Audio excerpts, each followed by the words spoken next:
Oh, might have too much. Okay, I'm trying to tilt it back down. Crap. I should have left that light alone, I guess. Hi.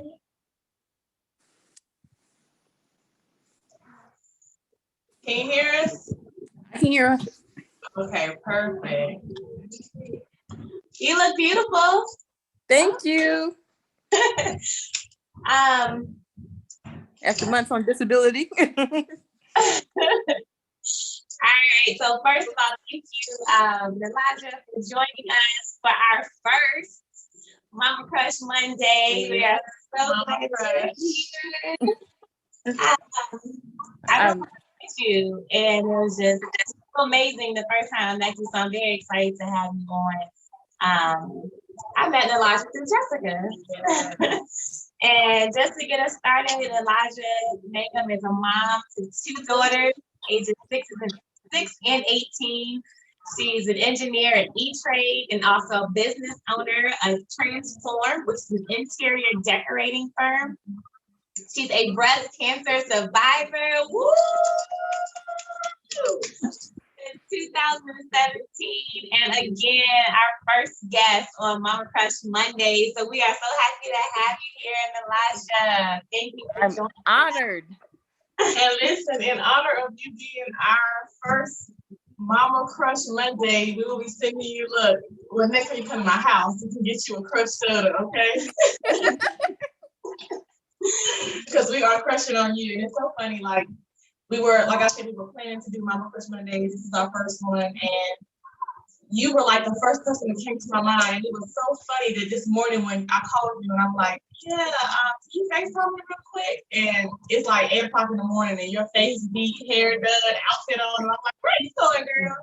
So I like this was the best opportunity for you were the best person for us to launch this Mama Crush Mondays with. So as I'm sure you know, Tasha may have mentioned to you before we got started, we really just want to hear about Niliaja. This is all about honoring moms and working mothers, and we all have a story. We all have something to share. We all have something that we've been through.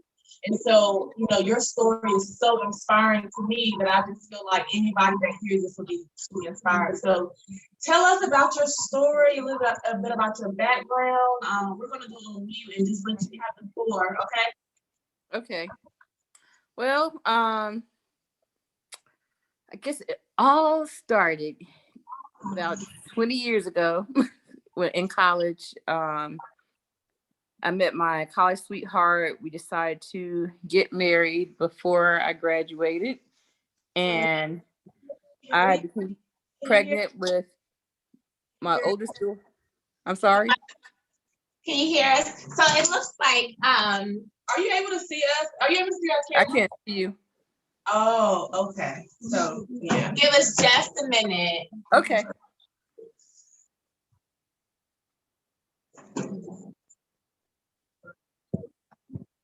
For some reason, this light has my tooth looking like it's missing. It's still there. Okay.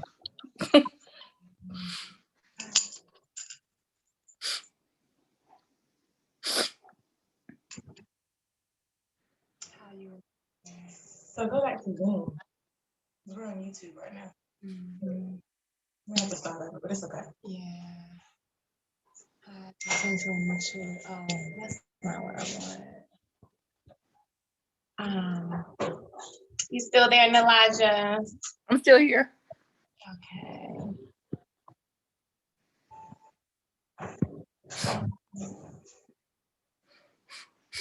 So did you like to use it to Zoom? Yeah, let's see. Is it on? Okay. Now I see you. Oh, good. All hey, right. beautiful ladies. Sorry about that. Look, again, this is our first Mama Crush Monday, but look, we get this together. So sorry, Niliaja. Please pick back up where you were. Oh, I'm used to technical issues. That's my whole industry. Mm-hmm. But no, so go ahead and tell us a little about your story, your background, you know, where we're headed. Well, I made the bad decision 20 years ago to get married before I finished college. And I followed my ex-husband to his home state of Florida. That should have been the first sign. And got down there. Things went sour rather quickly. And within 2 years, we were no longer together. And I found myself raising a 1.5-year-old child by myself in an area that I was not familiar with at all.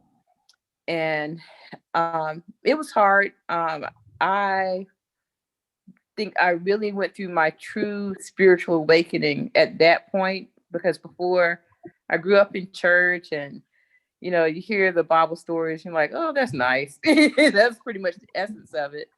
And then it wasn't until I reached that point where I think my life had hit its one of its hardest hurdles, that I realized that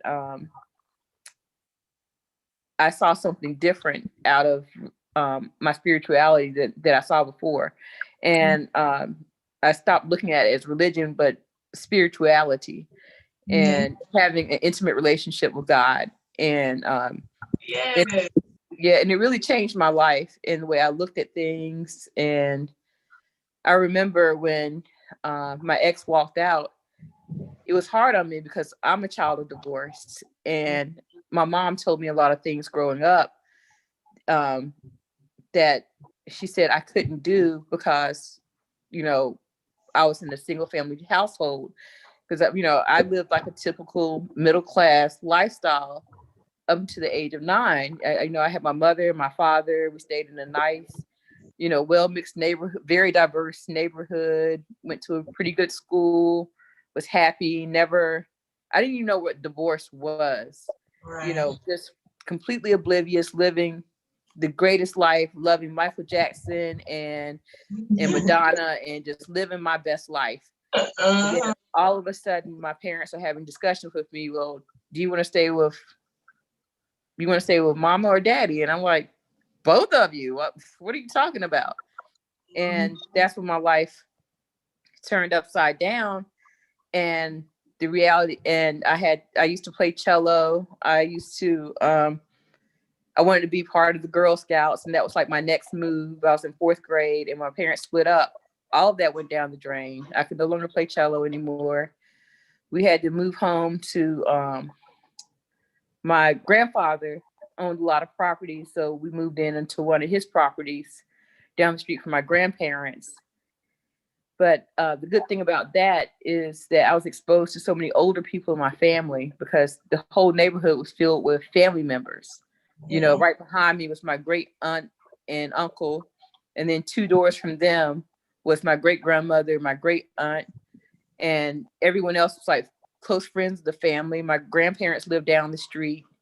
And so I got a great sense of my history just from moving to that area and being so close. And even the church we attended it, it was comprised of 2 families. One was my family, and the other was another family that was Mhm. started, I Same. want to say, 4 generations before me. So every weekend was like a major family reunion. I met like 5th, 6th cousins every Sunday. And if to us, you didn't count that, that's your cousin. My grandfather taught me that family's family doesn't matter how far away they are down the line. That's your cousin, that's your family, that's blood. You look out for your family. And that has been something that stuck with me. But going back to what I was saying, like before, I don't think I really realized my spirituality until I went through the difficulty of my marriage, because I just didn't want to see my daughter go through the same things that I went through, as far as being told you can't do this and you can't do that because you're in a single family household. And so I was determined that my daughter would never experience that. She'd never have to say, well, I couldn't do it because my mother was a single mother.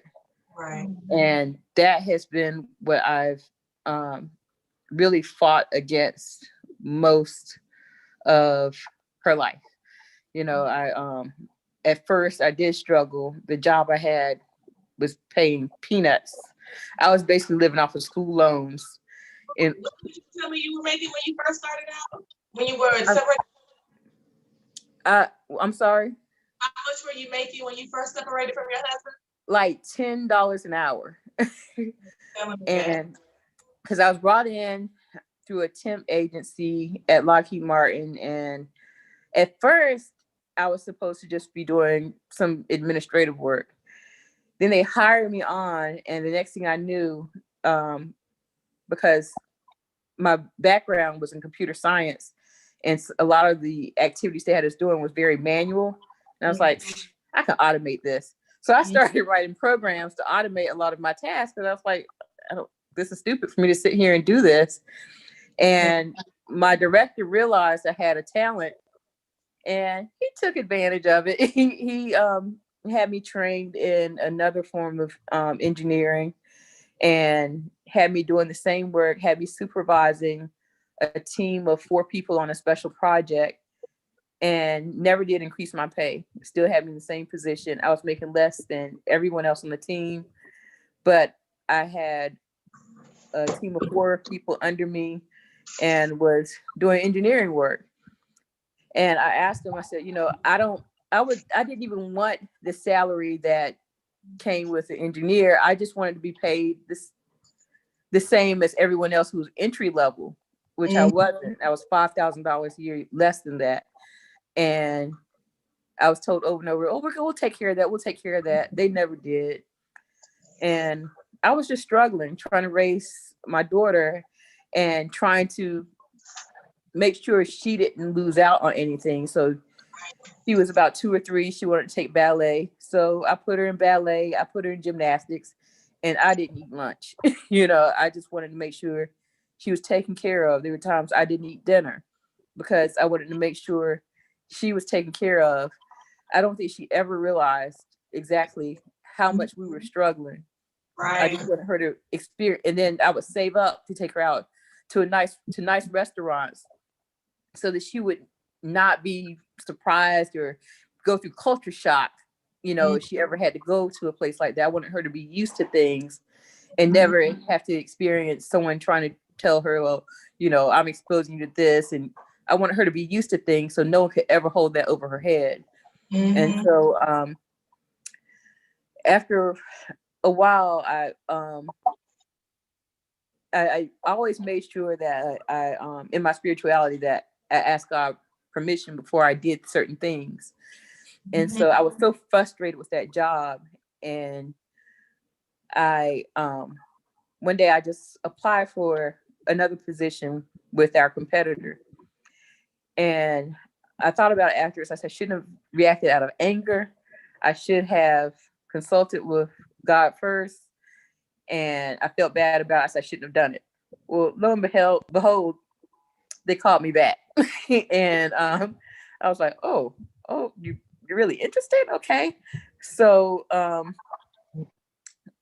they set up an interview, and then the morning of the interview, I had talked myself out of it, convinced I would not get this job, that nothing was going to change for me, and that's how the enemy attacks you. He wants to lie to you and tell you you're not good enough. You'll never achieve this. Why even try? Right. And so the morning of the interview, I had told myself, I'm just going to go to work. I'm not even going to go to this interview. And then it's like I almost heard a voice in my head where it said, what if this is your blessing? And it's that operating in the spirit of excellence to tell someone that you're going to be there and then you don't show up.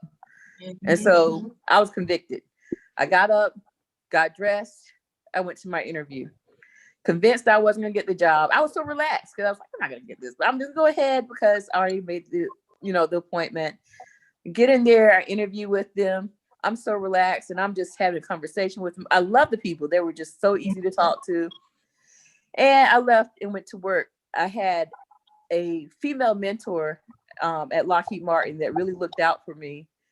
She went through a lot as the only female manager, and she experienced so much sexism on the job that she really did a lot to protect me and encourage me. And so she was the only person I told that I had interviewed for another position. And she was convinced that I was going to get it. And she said, I'm sure you're going to get this. And she gave me advice. She told me to send a card to the manager and let him know that, ask him, is there anything I can do uh, to help you finalize your decision? And I did that. And lo and behold, they responded.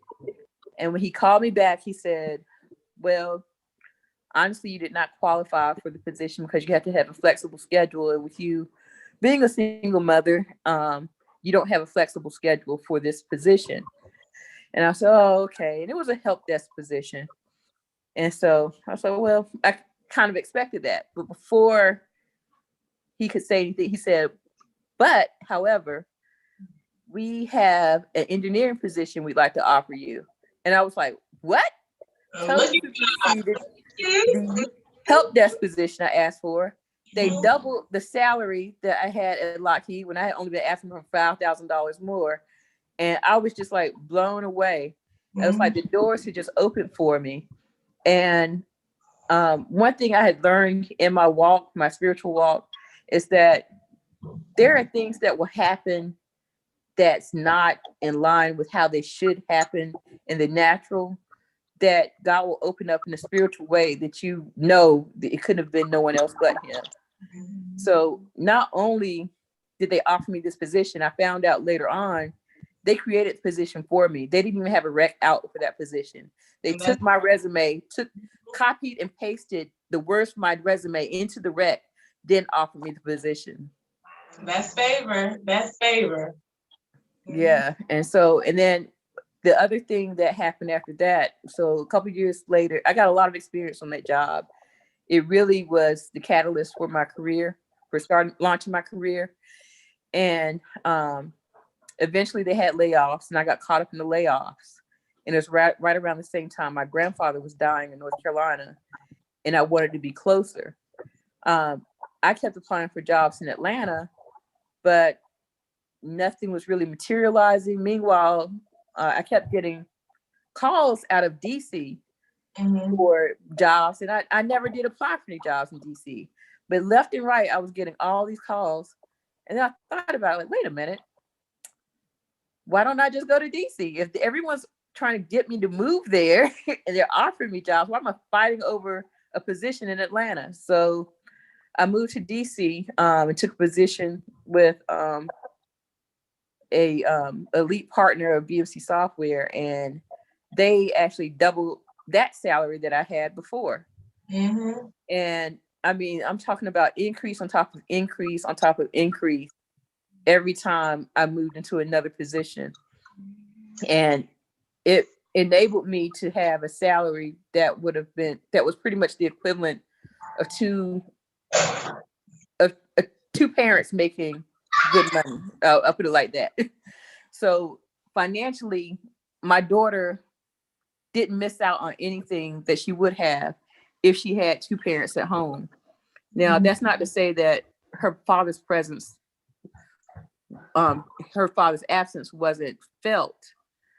She did go through issues, and it's hard because emotionally, I think it was hard. And I think one thing that I feel like a lot of Black men don't understand is that they are important.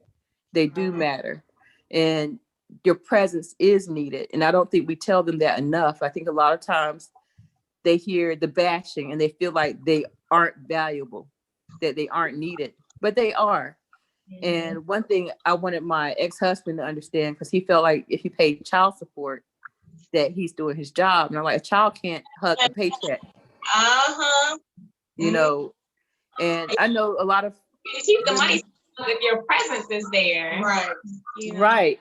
And for me, I never wanted our family in the system. I didn't want to do child support through the courts, but he chose to take child support out on himself.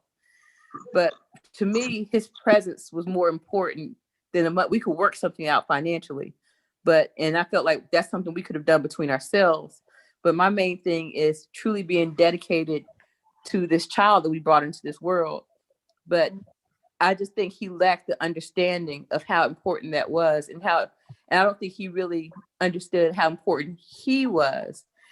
And it's hard to make that known to someone who doesn't understand that. And so, but it's something I've always wanted my guy friends to understand, that you're very important. You're just as important. I think a lot of times it's taken for granted that, okay, the mother, um, she's the nurturer, she's the caretaker, but I want men to understand you're important too. You're just as important. It's not just because of your finances. But I remember growing up, my dad was executive director of a nonprofit. So he was always busy. He was always caught up in things. And during the summer and weekends, when we spend time with him, a lot of times we were with him at work. And I knew my dad was an important person. I knew he had a lot of business to take care of. So it never really bothered me that we had to go with him to work and do things, because I knew that what he was doing was very important and he served a great purpose for the community. But one thing that's always stuck with me was, I was 14 years old. I was in driver's ed at the time one summer, and my dad had a meeting with Coca-Cola, the executives of Coca-Cola, for they were supposed to be doing something to support his nonprofit. And I think he was supposed to be meeting with some people from Apple. And he was going over his agenda for the day, and we were eating lunch. And I think right around that time was when they first started putting numbers on the back of the fortunes and fortune cookies. And when I opened it up and read my fortune, I told my dad, there's some numbers on the back of this. And at the time, North Carolina didn't have a lottery. Virginia was like the closest place that had a lottery. And so as my dad's going over when he listened to what I said, he stopped everything he was doing, closed his agenda. He said, come on, let's go. And he actually canceled the meeting with all these executives, let me drive to Virginia. Went far enough to cross the line, play the lottery, and come back. But it was all about spending time with me, making me feel important, and also, give me that experience to drive. And that stuck with me. I was like, I'm more important than executives at major corporations. For a man to do that for his child. And this is why I want men to understand those moments are important. Yes. You making six figures means nothing. If you can make $5 an hour, but if you're able to do that for your child, make your child feel that important, you're a good dad. Yes. You are a good dad. Know the money. The kids only know the time, right? The money is us to take care of the children, but the kids, they need that love and that extra time. Right, exactly. And when the child feels important. Can you hear me? I'm sorry. Oh, I'm sorry. I think there's a slight lag. I must say it might be a lag, but no, you're right. And knowing you and your dad and how tight you are to this day, I really want you to talk about, your current challenges and the things that you've been up against, and bring him back in again, and even share with how much he's been a part of that journey. Well, when my parents split up, I didn't realize how hard it was on my dad. I didn't realize he felt like he wasn't there, because I felt like he was always there. I mean, every special event, my dad was there. There were times where my parents went through some really rough times getting along. And if it meant that he would come to my school just for 5 minutes just to see us, my dad would do it. And this is also one of those things that's important to show your child, like, I don't care if it's just 5 minutes. I just want to see your face. Right. Things like that. It sends messages. I don't care how much a woman tells a child they're not loved or wanted by their father. For men, if you show that you do love them and care, there's nothing she can say to convince that child otherwise. That child sees the evidence, like, okay, clearly he's here every chance he gets. So I'm sorry, I can't believe you, even though I love you, Mom, but Dad's always here anyways. And that's what my dad did. And I never doubted his love for me. But for him, he felt like because we were no longer in a family unit in the same household, that we were shorted and that he wasn't there for us. I never felt that way, but he did. And it came out years later, he revealed that it hurt him not to be there to raise me and my sister. And unfortunately, about in 2017, I went through some health issues, and it was pretty hard on me because when I first got diagnosed, I found out I had been suffering for 5 years, but I never knew I was sick. But that's kind of what happens when we're mothers and we're busy and our careers are going, we're taking care of everything else but ourselves. Mm-hmm. And I didn't realize I was slowly dying. And the first diagnosis I got was in August of 2017. Mm-hmm. And I was told that I had a rare condition called Cushing's disease. My average weight was about 120 pounds, and I couldn't gain weight if I tried. And all of a sudden, I had shot up to 260 pounds. And so they explained what Cushing's disease was, and um, I they did test and found a tumor in my adrenal gland. So the day before I was supposed to have surgery to remove the tumor, um, I went for my first mammogram. Had just turned 40 a month or two before, and I went by myself, busy. I had to get back to Quantico. I had stuff to do. I knew I had to get this other test done for the surgery that was coming up the next day. I go in there to have this mammogram. I think I'm going to be in and out. And when after they did the mammogram, I went to go have an ultrasound, and the technician did what she had to do. And they said, okay, we're going to call the doctor in, which I knew was normal because I had 2 kids and that's what they normally do. Technician comes in and then the doctor comes in. So the doctor comes in and she's pretty calm and nonchalant, and she's looking at the screen and stuff. And out of the blue, as if I had just dropped a pencil on the floor, she said, "You have cancer," and kept right on talking. And I just remember not breathing for I don't know how long. I couldn't breathe. I was just in so much shock. And I was just floored. Mm-hmm. And I remember just being frozen. It felt like I was frozen in my body. And this woman kept talking, but I never heard anything she said after cancer. And I wasn't able to move. And then I felt the tears just coming down my cheeks, and I couldn't stop them. And the technician turned around and saw my face because the doctor's still looking at the screen. And she pats the doctor on the shoulder to get her attention. And the doctor turns around and it's like, "Oh, I'm sorry, I'm sorry." And I'm like, "Oh, it's too late. That matzo ball is out there. I'm done."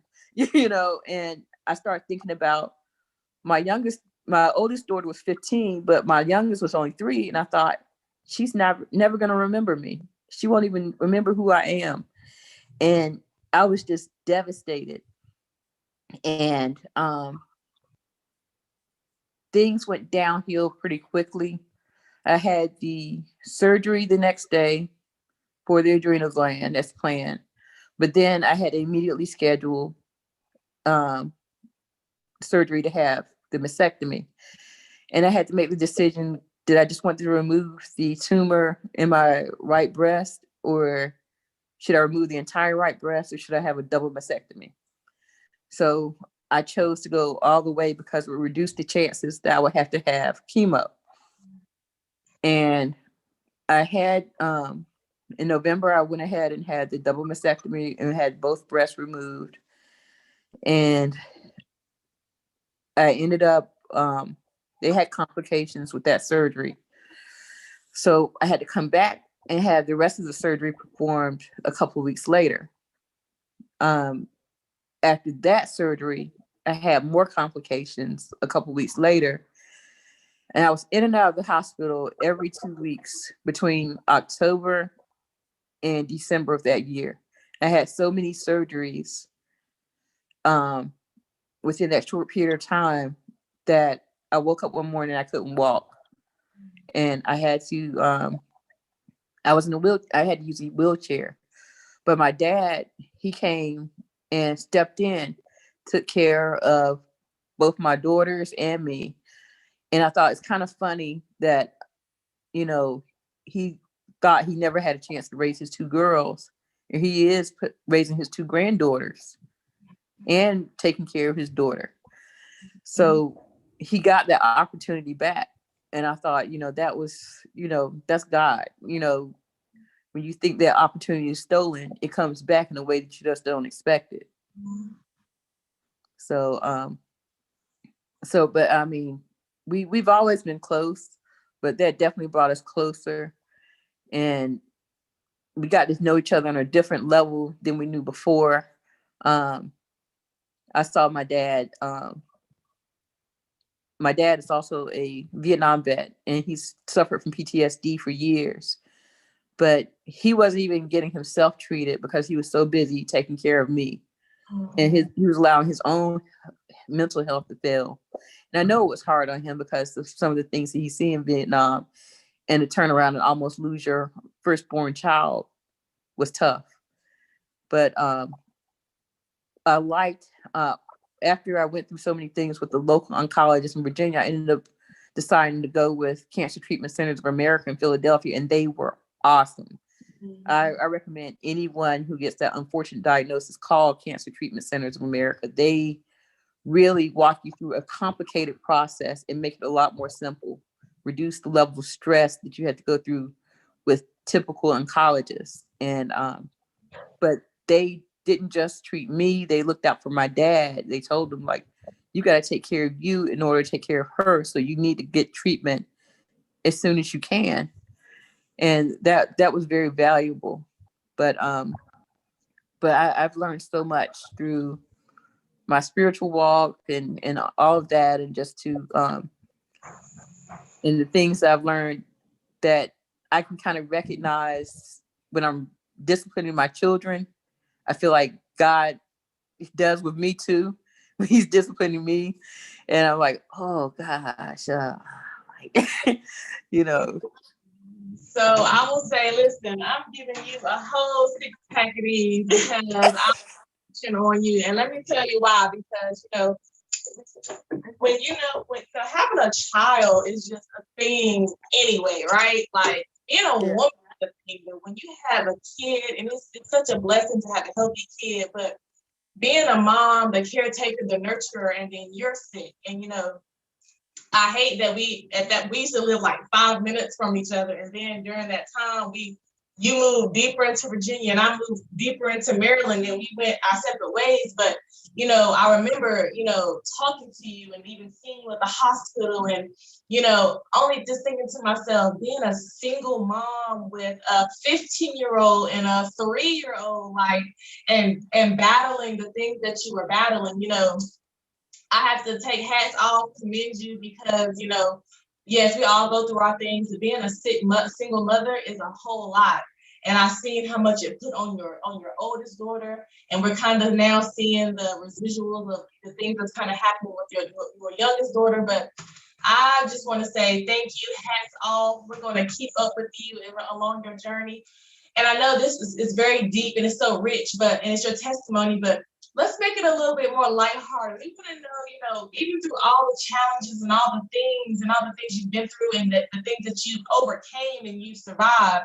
Tell us about a good time, a good memory that you remember being with your child and being a working mom. And I've been knowing you for a long time, so you have two very, very different daughters. Your oldest daughter is her own self, and your youngest daughter, I always tell you, so be praying for her now, praying for you now with her.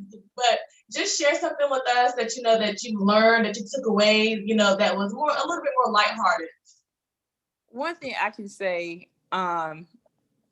the same year I got sick, early that year, that January, because I also had my own engineering firm that had started a couple of years before I got sick, and I was in the midst of a great project. It was the business was just taking off and doing great, and I think around that time Trump came into office and he started holding the funds to the Army, so my contract came to a hold. And I know, as an entrepreneur, you rarely get time off. And so when they told me, can you take a couple of weeks off? I was like, oh, yes, I can, most definitely. And the first thing I did was, I'm convinced Blackish must have, some of the writers from Blackish must have heard my story. and copied one of their episodes off of me, because I straight balled out. That when I had that opportunity, I called up Disney. I reserved some rooms on site for a whole week. We went down there. I had just bought like a fully loaded Acura MDX, and I was like, we're about to live it up. We got the kids. We went down there. I said, I want VIP everything. I want the best of everything. I mean, we went to Disney. We stayed at Disney. We went to Disney. We went to Universal Studios. Everywhere. And I used to live in Orlando, so I had friends there. I was visiting friends. We were hanging out. I had friends come over to Disney and hang out, because I know what it's like when you live in Orlando. You never do the tourist things because you live there. So we never stayed in on a Disney resort when we actually lived there. So I called my friends like, hey, we're at Disney, come on over. And so, we all had fun. We had a blast. We went shopping. I had valet parking everywhere.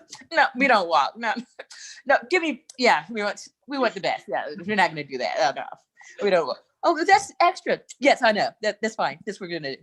I mean, we just had the best times of our lives. And my youngest daughter showed herself. I mean, I call it the epic temper tantrum, the one that was like, welcome to parenthood. You never experienced parenthood before until this. I mean, it was crazy, but we had the best time. And I think you have to do things like that, because I'm going to tell you, when I got sick, those times I was in the hospital by myself for hours and hours and days, you reflect on life, and you need those memories to get you through those funny moments. Even later on that year for my birthday, my cousin and I, we went to a Roots concert, and we balled out there too. We had the best times of our life. We had so much fun. And when I was sick, those memories came up. I thought about that, and that got me through.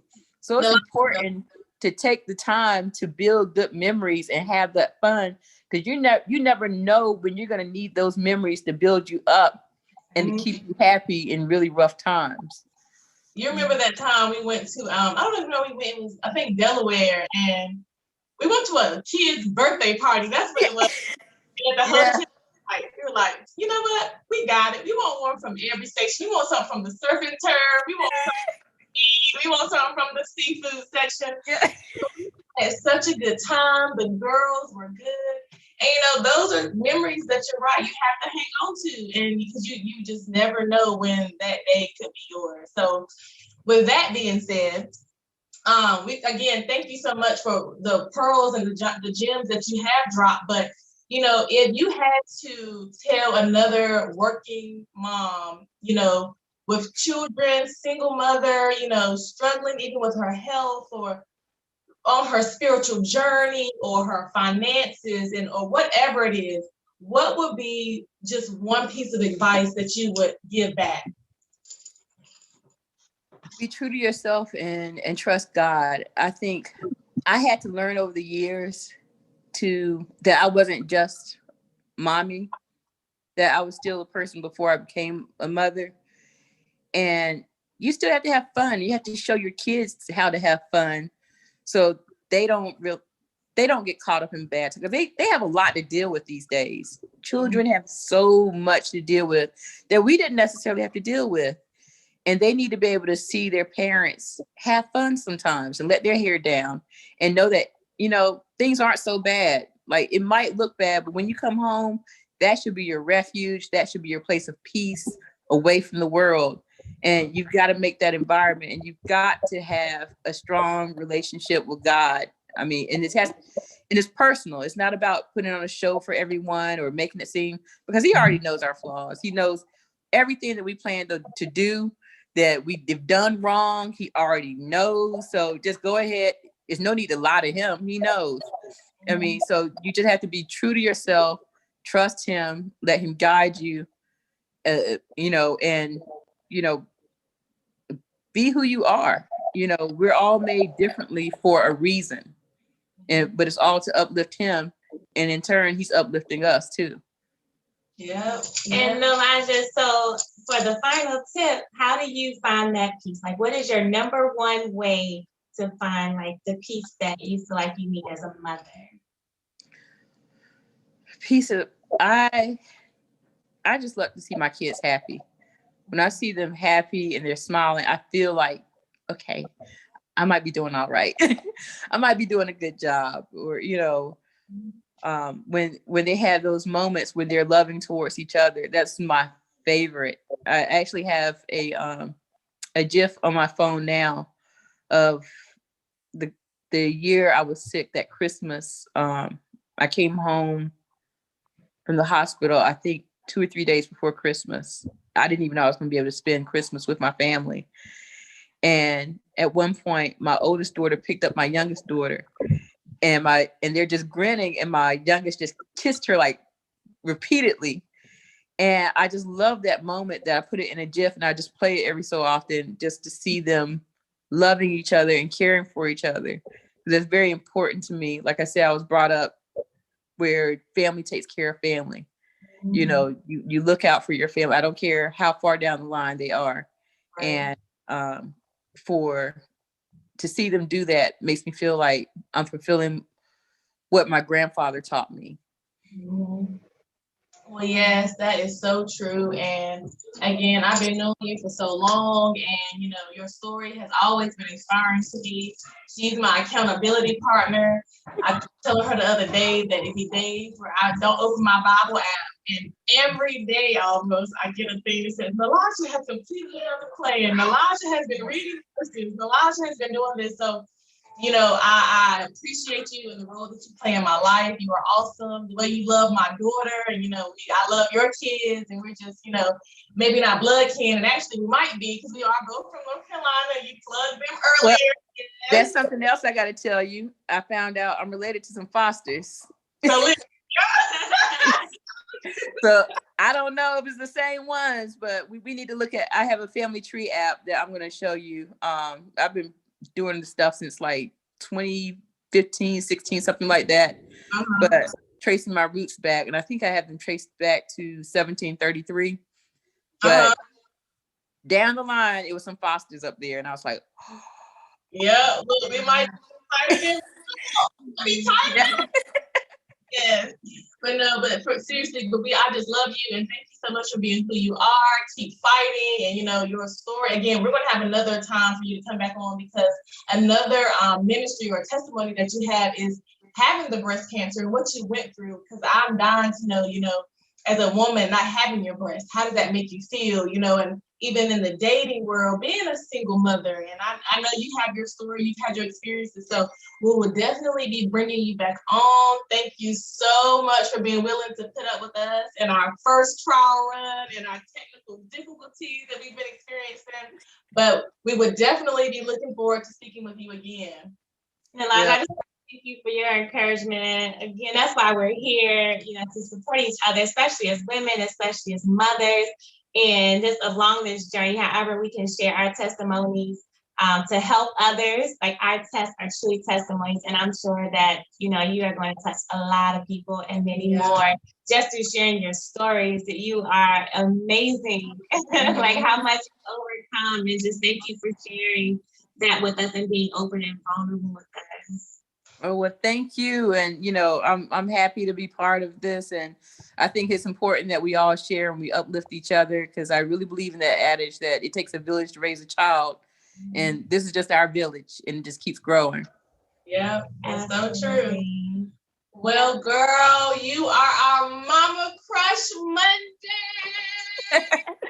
Thank you. I'm so proud to be the first. You are the first. You won't be the last, but you will definitely be back again. So yes, and I'm so proud of you girls, you ladies. I'm calling you girls. I feel so old, but I'm so proud of you, and what you're doing is very innovative. And I think it's such a positive force, and we really need any positivity we can get, especially during these times. And what you're doing is a blessing to so many people, and just keep it up. If I can help in any way, you just let me know. Thank you. That's why we're here. We are here seeking peace and just trying to help people find their peace. And I'm a firm believer in you don't have to reinvent the wheel. There's been enough women, enough trailblazers before you that's done it, that can give back and feed back into you. And even sometimes you don't even need anything but just somebody to sit and listen. So that's what we're here for, what we're trying to do. So we appreciate you. So just now you're part of the community now. You are. Thank you. But we shall be talking again, Elijah. Thank you again. Beautiful. Thank you. Thank you. You guys too. I'm so proud to be part of a group of such beautiful ladies. Thank you. We'll see you next time. All right. Take care. God bless. All right. You too. All right. Bye-bye.